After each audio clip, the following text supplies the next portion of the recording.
નમસ્કાર વિદ્યાર્થી મિત્રો, હું અજય ભારતીય મહાવીર ક્લાસીસના ડિજિટલ ક્લાસમાં આપ સૌનું સ્વાગત કરું છું. મિત્રો, આપણે સમય સંખ્યાઓ ભણી ગયા હે ને, અને એમાં કયો લેક્ચર ચાલે છે અત્યારે યાદ છે? હમણાં જે લેક્ચર ચાલી રહ્યો છે 9મો લેક્ચર ચાલી રહ્યો છે. તમે વિચારો આપણે કેટલા લેક્ચર આગળ નીકળી ગયા છે. એક આખું સ્વાધ્યાય પૂર્ણ થઈ ગયેલ છે. ઓકે, હવે આપણે આગળના ટૉપિકની શરૂઆત કરીએ. અને ટૉપિકનું નામ જોઈને તમને એવું લાગશે કે સર આ તો મેં ભણી ગયેલા છે, એવું લાગશે ને? હા, ભણી ગયા હશો, પરંતુ તમને ખબર છે ત્યારે ખાલી તમે પૂર્ણ સંખ્યા કે પૂર્ણાંક સંખ્યા વિશે શીખી ગયા હશો.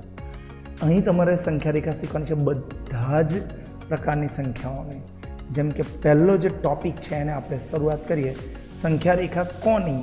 તો પહેલી આપણે લઈ રહ્યા છે પહેલી સંખ્યા પ્રકાર કયો ખબર છે? પ્રથમ સંખ્યા પ્રકાર પ્રાકૃતિક સંખ્યાઓ. અને આમાં કોનો સમાવેશ થાય છે? જો ના યાદ હોય ને તો સૌથી પહેલાં લેક્ચર બંધ કરી દો અને સીધા જતા રહો લેક્ચર નંબર 1, ટોપિક નંબર 1. હું લેક્ચર નંબર બોલું એટલે ટોપિક નંબર 1 છે. ટોપિક નંબર 1 પર જતા રહેજો. ક્લિયર? એટલે તમે પહેલાં એ જુઓ અને પછી જ આ સમજવાનો પ્રયત્ન કરજો. તો આ પ્રાકૃતિક સંખ્યાઓમાં જે સંખ્યા રેખા કેવી રીતે બનાવે, પ્રાકૃતિક સંખ્યાઓની સંખ્યા રેખાઓ કેવી હોય તો એ જોઈએ આપણે. સૌથી પહેલાં આપણે એક અહીં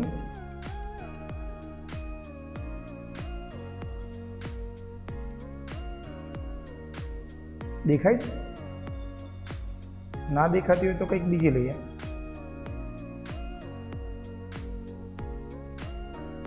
બીજી લઈએ થોડું જાડા પોઈન્ટથી.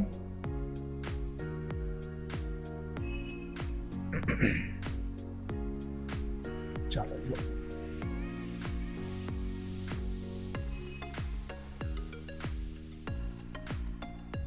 ઓકે.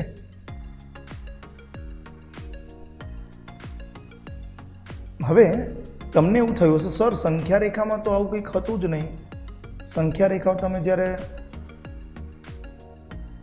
અમે જ્યારે શીખતા હતા ત્યારે સંખ્યા રેખામાં તમે યાદ કરો આ રીતનું હશે. તમને ખબર હોય તો આ બાજુ પણ અતિ તીર અને આ બાજુ પણ તીર હતું. આવું કંઈક હતું.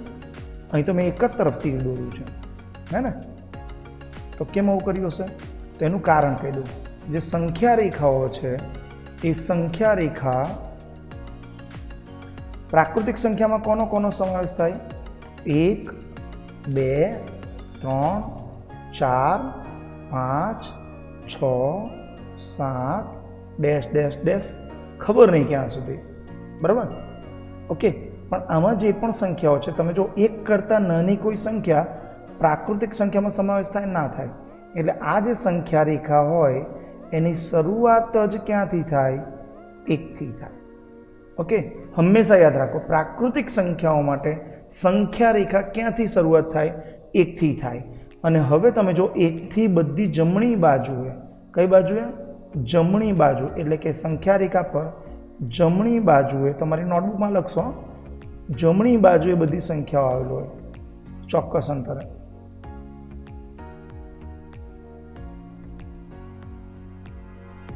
ઓકે, આ રીતે તમે આગળ બતાવી શકો છો. બીજું તમને કહું કે આ 1 અને 2 છે ને, 1 અને 2 એની વચ્ચે કોઈ પણ પ્રકારની સંખ્યા હોઈ શકે નહીં. પ્રાકૃતિક સંખ્યામાં જે બે પ્રાકૃતિક સંખ્યાઓ છે એની વચ્ચે કોઈ પણ સંખ્યા હોતી નથી. એટલે 1 અને 2 વચ્ચે કોઈ સંખ્યા ના હોય પ્રાકૃતિક સંખ્યામાં. 2 અને 3 વચ્ચે કોઈ સંખ્યા ના હોય. 3 અને 4 વચ્ચે કોઈ સંખ્યા ના હોય. 4 અને 5 વચ્ચે કોઈ સંખ્યા નહીં. ટૂંકમાં 1, 2, 3, 4, 5, 6, 7, 8 ડેશ ડેશ ડેશ એ સંખ્યાઓ હોય છે. ઓકે, આ થઈ પ્રાકૃતિક સંખ્યાઓ. પ્રાકૃતિક સંખ્યાની શરૂઆત ક્યાંથી થાય? તો અહીં લખીએ પ્રાકૃતિક. તમે નોટબુકમાં લખજો પ્રાકૃતિક સંખ્યાઓની સંખ્યા રેખા હંમેશા 1થી શરૂ થાય. ઓકે,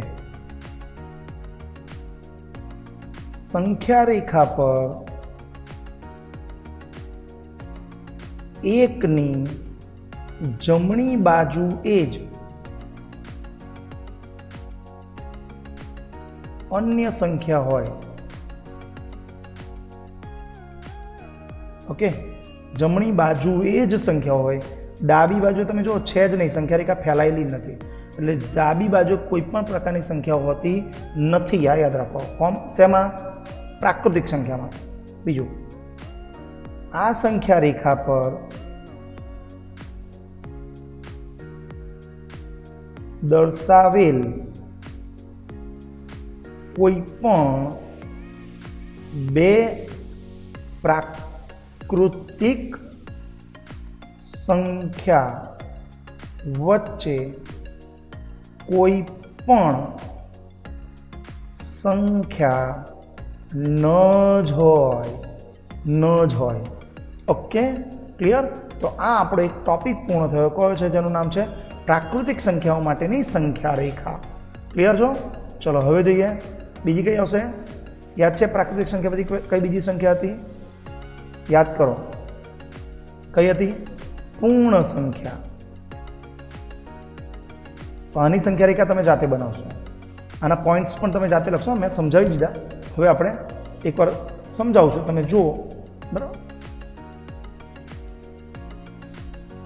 આ પણ પૂર્ણ સંખ્યાઓ પણ જે છે એ બધી જ કેવી હોય છે તે જુઓ. એ પણ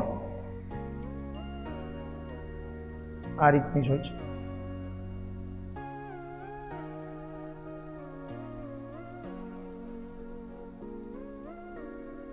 એની શરૂઆત ક્યાંથી થાય? તો પૂર્ણ સંખ્યા જરાક યાદ કરો કે પૂર્ણ સંખ્યાની શરૂઆત ક્યાંથી થતી હોય. વિચારો. પૂર્ણ સંખ્યાની શરૂઆત, પૂર્ણાંક પ્રાકૃતિક સંખ્યાઓ હંમેશા ક્યાંથી સ્ટાર્ટ થાય? 1 થી ડેશ ડેશ ડેશ. અને પૂર્ણ સંખ્યાની શરૂઆત ક્યાંથી થાય?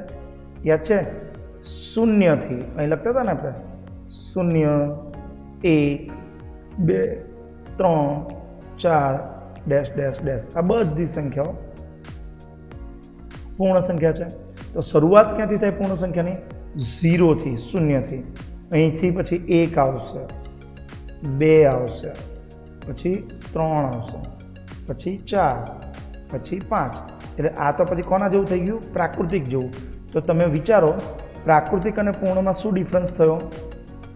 તો પ્રાકૃતિક સંખ્યાઓ જે હોય એની શરૂઆત ક્યાંથી થાય? 1 થી થાય. પ્રાકૃતિક સંખ્યાઓ એની શરૂઆત ક્યાંથી થશે? આ પ્રાકૃતિક સંખ્યાઓ છે, એની શરૂઆત 1 થી થાય છે. પૂર્ણ સંખ્યાની શરૂઆત 0 થી થાય છે.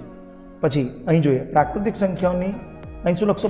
પોઈન્ટમાં, પૂર્ણ સંખ્યાના પોઈન્ટમાં શું લખશો? પહેલો પોઈન્ટ કે પૂર્ણ સંખ્યાઓ. અહીં પ્રાકૃતિક લખ્યું ને, અહીં શું લખીશું? આના માટે પૂર્ણ સંખ્યાઓની સંખ્યા રેખા હંમેશા ક્યાંથી શરૂ થશે? પૂર્ણ સંખ્યાની સંખ્યા રેખાઓ 0 થી શરૂ થશે. ક્યાંથી શરૂ થશે?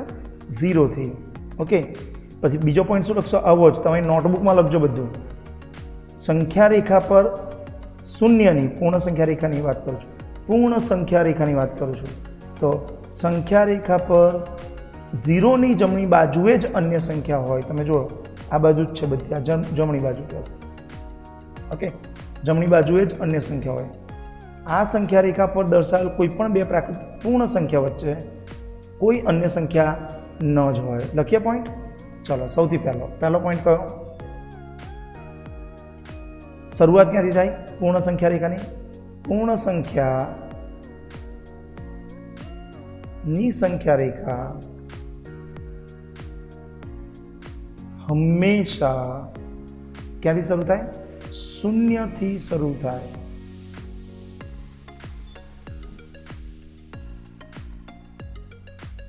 બીજું, હંમેશા 0ની જમણી બાજુએ જ સંખ્યાઓ હોય. અને માટે તમે જો આ એરોનો મતલબ શું કહો છો? કે આ હજુ કન્ટિન્યુઅસ છે, અહીંથી હજુ તમે દર્શાવી શકશો. ત્રીજો પોઈન્ટ શું છે? હા, આ છે. આ સંખ્યા રેખા પર દર્શાવેલ કોઈ પણ બે પૂર્ણ સંખ્યાઓ વચ્ચે કોઈ પણ સંખ્યા ન જ હોય. સેમ આના જેવું છે કે તમે એવું વિચારશો ને કે આ 0 છે અને 1 છે, તેની વચ્ચે કોઈ સંખ્યા છે તો ના હોય. પૂર્ણ સંખ્યામાં ના હોય. 1 અને 2 વચ્ચે કોઈ પણ સંખ્યા ના હોય, 2 અને 3 વચ્ચે કોઈ પણ સંખ્યા ના હોય. એટલે ત્રીજો પોઈન્ટ તમારે જાતે લખવાનો છે. શું લખશો કે પૂર્ણ સંખ્યાની સંખ્યા રેખામાં કોઈ પણ બે પૂર્ણ સંખ્યા વચ્ચે અન્ય કોઈ પણ સંખ્યા ન જ હોઈ શકે. ક્લિયર? જો હવે સંખ્યા રેખાને એક વસ્તુ બીજું સમજો તમે. મેં જો અહીં સંખ્યા રેખા કેવી બનાવી, અહીં પોઈન્ટ કરી દીધો અને અહીંથી એરો બતાવ્યો. દેખાય? આ એરો બતાવે છે કે આ હજુ આગળ લંબાવી શકે છે, હજુ આ લંબાવી શકે. તમને ખબર છે રેખા, કિરણ અને રેખાખંડનો તફાવત? એમાં પણ એવું જ હોય છે ને કે રેખા કેવી રીતે હોય, બંને તરફ લંબાયેલી હોય, રાઈટ? કિરણ કઈ તરફ હોય, એક તરફ, અને રેખાખંડ કોઈ તરફ લંબાયેલું ના હોય, એ લિમિટ જગ્યામાં હોય છે. ઓકે, સમજાયું?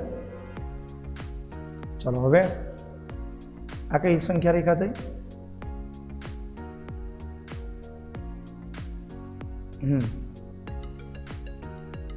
આ 1 થઈ આપણી પૂર્ણ સંખ્યા રેખા.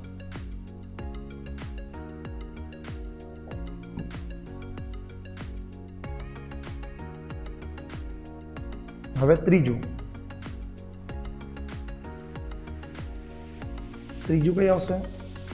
પૂર્ણ પછી કઈ આવે યાદ કરો? પૂર્ણાંક. અને પૂર્ણાંક સંખ્યા વિશે શું કહી શકશો?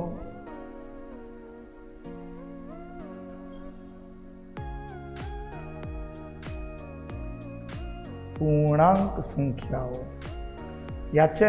આમાં કોનો સમાવેશ થાય? મેં પહેલાં જ કીધું, ના યાદ હોય તો બંધ કરીને મૂકી દો. પહેલો ટોપિક જુઓ, પહેલો ટોપિક જોઈને જ આ સમજો. પૂર્ણાંક સંખ્યામાં કોનો સમાવેશ થાય? યાદ છે કંઈક? તો તમને ખબર હોય તો ધન પૂર્ણાંક, ઋણ પૂર્ણાંક અને શૂન્ય પૂર્ણાંક. યાદ છે કંઈક? ઓકે, તો આ 0, આ બાજુ 1, આ બાજુ 2, અહીં 3, અહીં અનંત સુધી લંબાયેલું હોય, હે ને? અને આ ડાબી બાજુ શું હશે? -1, -2, -3, ડેશ અનંત. એટલે 0 વચ્ચે હોય એની જમણી બાજુ અને ડાબી બાજુ એ સંખ્યાઓ હોય છે. તો જોઈએ હવે, ચાલો સંખ્યા રેખા લઈએ. અચ્છા, આમાં કેવી સંખ્યા રેખા લેવી પડશે? બંને બાજુ તીરવાળી લેવી પડશે. હા, ધ્યાન રાખજો, બહુ અગત્યનું છે. તો તીરવાળી સંખ્યા રેખાઓ લઈએ. ના જોઈ લઈએ, આવ્યું નથી લાગે. વેઇટ કરો, તમે ત્યાં સુધી નોટબુકમાં લખી શકો છો. ચાલો,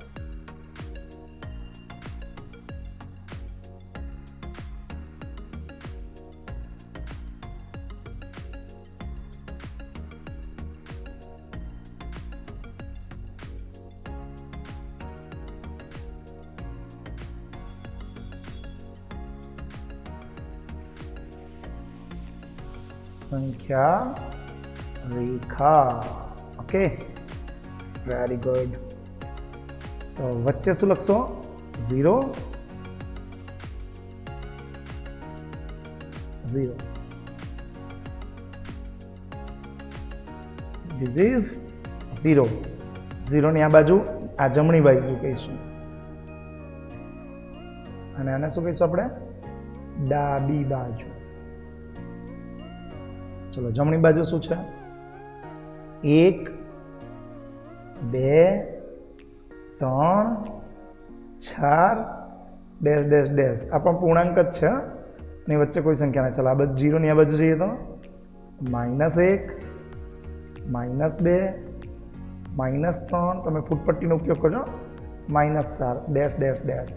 ઓકે, તો હવે 0 ને જો લઈએ આપણે વચ્ચે 0 ને, તો 0 ની જમણી બાજુ એ પણ છે, અને આ જો હજુ લખી શકો છો, બરાબર? એટલે મેં અહીં તીર બતાવ્યું છે, અને અહીં પણ હજુ આ બાજુ જઈ શકે છે, -5, -6, એટલે અહીં પણ તીર બતાવ્યું. તમારી નોટબુકમાં આવી જ દોરવાની. હા, ચાલો.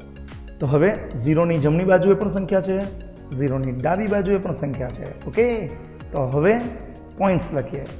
તો પોઈન્ટમાં પહેલો પોઈન્ટ યાદ કરો, શું હતો આનો? જાદુ થાય જો આંકડાઓ આમાં જાય છે ને. ઓકે, તો પહેલો પોઈન્ટ શું લખશો? પૂર્ણ સંખ્યાની સંખ્યા રેખા હંમેશા 0 થી શરૂ થાય છે. ના, પૂર્ણ સંખ્યામાં 0 થી શરૂ થતી હશે, આની શરૂઆત કશું જ નથી હોતી. આનો પહેલો પોઈન્ટ લખીશું. શૂન્યની જમણી શરૂઆત નહીં લખો ને, પૂર્ણાંક સંખ્યાની સંખ્યા રેખા બંને તરફ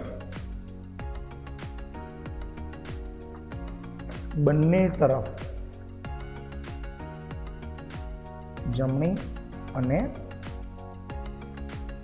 ડાબી ફેલાયેલી હોય છે. ઓકે, એટલે આની શરૂઆત કશેથી ના થાય. હંમેશા શૂન્યની જમણી બાજુએ જ સંખ્યા હોય. આમાં એ પોઈન્ટ આવી ગયો. બીજો પોઈન્ટ કયો હતો? આ સંખ્યા રેખા પર હંમેશા દર્શાવેલી. હા, બીજો પોઈન્ટ આમાં પણ પેલો આવશે પોઈન્ટ કયો કે કોઈ પણ બે પ્રાકૃતિક સંખ્યાઓ, બરાબર, પૂર્ણાંક સંખ્યાઓમાં કોનો સમાવેશ થાય છે? તો પૂર્ણાંક સંખ્યા રેખામાં શૂન્ય, ઋણ પૂર્ણાંક, અહીં શૂન્ય પૂર્ણાંક લખજો, અને ધન પૂર્ણાંક નો સમાવેશ થાય છે.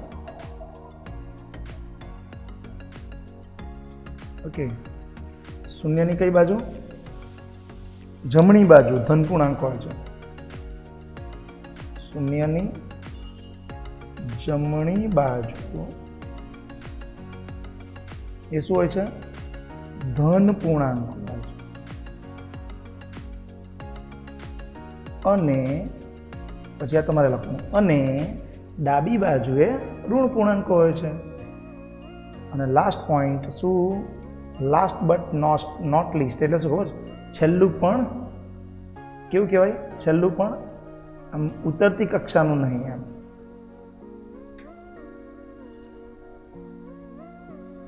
આમાં જે પૂર્ણાંકો છે ને, આ જો 0 અને 1, એની વચ્ચે પૂર્ણાંક જ છે ને, આ 0 અને 1, એની વચ્ચે કોઈ પણ પ્રકારની સંખ્યા હોઈ શકે નહીં. 0 અને 1 વચ્ચે, 1 અને 2 વચ્ચે કોઈ પણ સંખ્યા ના હોય. એટલે બે પૂર્ણાંકો વચ્ચે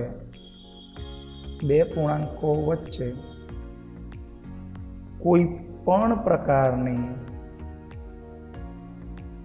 સંખ્યા ન જ હોય. ક્લિયર? Okay, very good. ચાલો, મારા ખ્યાલથી આટલું તમે સમજી ગયા છો ને? ઓકે, ક્લિયર છો? તો આ સંખ્યા રેખા કેટલાની તમે શીખ્યા? ફક્ત અને ફક્ત શીખ્યા છો પ્રાકૃતિક, પૂર્ણ અને પૂર્ણાંક સંખ્યાઓની સંખ્યા રેખાઓ વિશે તમે શીખ્યા. હજુ કોણ છે? તો આપણી પાસે છે સમય સંખ્યા અને વાસ્તવિક સંખ્યાઓ. ઓકે, તો સમય સંખ્યા અને વાસ્તવિક સંખ્યાઓ માટે આપણે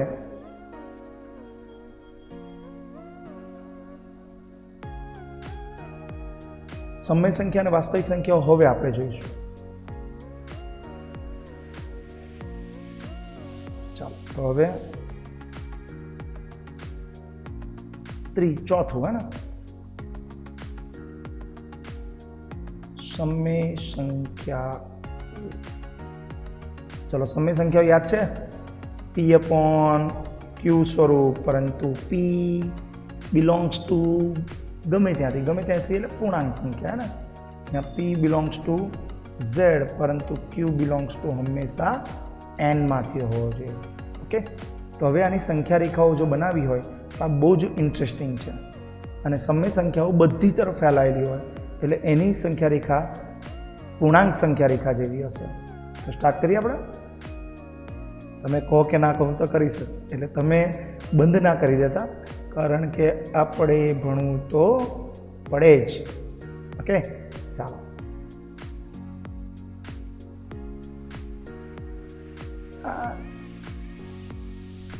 તમે પેલામાં ચેક કરી લો, બધું સમજ પડી જવું જોઈએ. જોરદાર.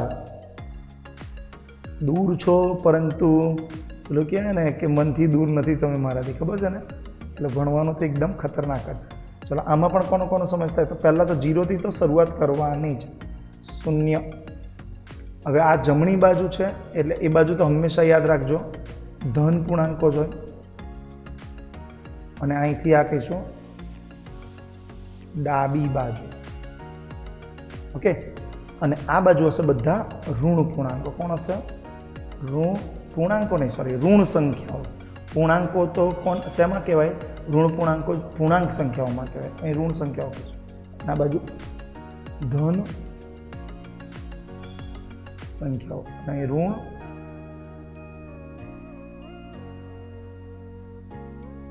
સંખ્યાઓ. તો કોનો સમાવેશ થશે? તો આમાં એક વસ્તુ ધ્યાનથી સમજજો. અહીં તમે લખશો ભલે 1, અહીં લખું છું, જેમ કે 1 બતાવવા માટે 1 લખું છું, 2 લખું છું, 3 લખું છું. આ બાજુ -1 લખું છું, -2 લખું છું અને -3 લખું છું. તો હવે મને કહો, આ તો સમય સંખ્યાઓ છે, અને સમય સંખ્યામાં તો ખબર તમને 0.3 પણ આવે, 1/2 પણ આવે, 1 પૂર્ણાંક 1/4 પણ આવે, મતલબ દુનિયાભરની સંખ્યાઓ આવે. ખાલી કોણ ના આવે? √2 ના આવે, √3 ના આવે, √5 ના આવે, √6 ના આવે, આવી સંખ્યાઓ ના આવે. બાકી તો આખી દુનિયાની સંખ્યા આવે. ઓકે, એટલે વર્ગમૂળ જેનો ન નીકળતો, રાઈટ, વર્ગમૂળમાં જે સંખ્યાઓ હોય અને એ વર્ગમૂળવાળી સંખ્યાઓનો વર્ગમૂળ ના નીકળતો હોય, એ બધી સંખ્યા સમય સંખ્યામાં સમાવેશ થાય છે. તો ઇન્ટરેસ્ટિંગ વસ્તુ શું છે આમાં? તો ઇન્ટરેસ્ટિંગ એ છે કે આ જે મેં સંખ્યા રેખા, અહીં પણ તમે જો એરો દેખાય ને, તીર શું બતાવે છે કે આગળ હજુ છે, અહીં પણ આગળ હજુ છે. ઓકે, તો હવે આપણે શું શીખવાનું છે કે પોઈન્ટ્સ, પહેલો પોઈન્ટ કે આ પણ 0ની બંને તરફ ફેલાય. હું બોલી દઉં છું, લખવાનું તમારે. સમય સંખ્યા રેખા 0ની બંને તરફ ફેલાયેલી હોય છે. ઓકે, શૂન્યની બંને તરફ ફેલાયેલી હોય છે. હવે બીજો પોઈન્ટ પેલામાં જુઓ તમે, શું હતો? શૂન્યની જમણી બાજુએ ધન પૂર્ણાંક હતો ને, અહીં લખશો શૂન્યની જમણી બાજુએ ધન સંખ્યા હોય છે અને શૂન્યની ડાબી બાજુએ ઋણ સંખ્યા, પેલામાં ઋણ પૂર્ણાંક લખવાનો હતો. ઓકે, ત્રીજો મોસ્ટ ઇમ્પોર્ટન્ટ પોઈન્ટ કે બે પૂર્ણાંકો વચ્ચે કોઈ પણ પ્રકારની સંખ્યા ન જ હોય. આ કેટલામાં આવ્યું? આવા કેટલા પોઈન્ટમાં આવ્યું? તો એક પૂર્ણાંક સંખ્યામાં આવ્યું, પૂર્ણ સંખ્યામાં આવ્યું અને પ્રાકૃતિક સંખ્યામાં પણ આવ્યું. કે બે જે પ્રકારની બે સંખ્યા લખી હોય ને સંખ્યા રેખામાં, એની વચ્ચે કોઈ પણ સંખ્યા ના જ હોય. ઓકે, પરંતુ અહીં એ પોઈન્ટ બદલાય છે કે આ 0 અને 1 છે, તો એની વચ્ચે 1/2 પણ હોઈ શકે.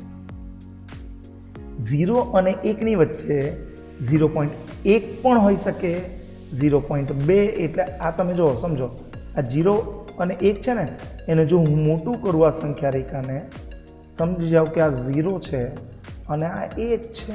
ઓકે, તો અહીં 0.1 પણ હોઈ શકે, 0.2, 0.3, 0.4, 0.5 બધું જ હોઈ શકે. પણ આ ફક્ત ને ફક્ત શેમાં? સમય સંખ્યા રેખામાં જ. ઓકે, શેમાં હશે? સમય સંખ્યા રેખામાં જ હોઈ શકે, બીજા કશામાં હોઈ શકે નહીં. એટલે શું જુદું થઈ ગયું? તો જુદું એ થયું કે સમય સંખ્યા રેખાઓમાં બે જે પૂર્ણાંક સંખ્યાઓ છે એની વચ્ચે કોઈ પણ સંખ્યા હોઈ શકે, પરંતુ ફક્ત ને ફક્ત સમય જ હોવી જોઈએ.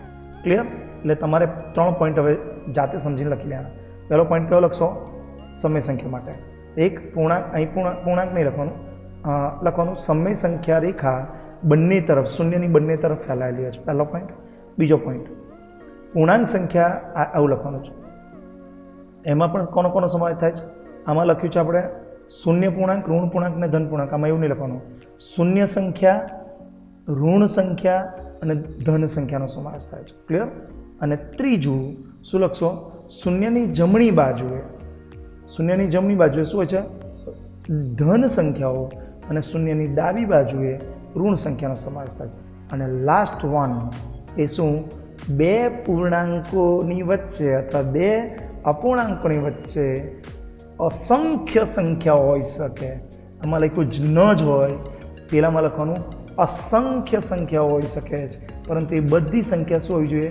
સમય સંખ્યા હોવી જોઈએ. ક્લિયર? આ વસ્તુ તમારા ધ્યાનમાં હોવી જોઈએ, કારણ કે દાખલાઓમાં જરૂરી છે. ઓકે, મને પણ ઉત્સાહ ચડી ગયો કે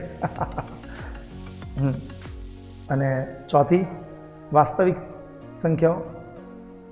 વાસ્તવિક સંખ્યાઓ સેમ જ હોય છે, આમાં પણ એમ જ હોય છે, પણ ખાલી એમાં એવું હોય છે કે સમય હોય કે ના હોય બધી સંખ્યા આવી જાય. ઓકે, તો આ 4 સંખ્યાઓ તમારે 4 સંખ્યાઓ માટેની સંખ્યા રેખા તમારે નોંધવાની. બહુ જ મજા આવશે કાલથી જે તમે લેક્ચર શીખશો એમાં. તો આ તમે કમ્પ્લીટ કરો, પોઈન્ટ નોંધો અને મોઢે કરી નાખો. Thank you so much. મળીએ નેક્સ્ટ લેક્ચરમાં. Bye bye.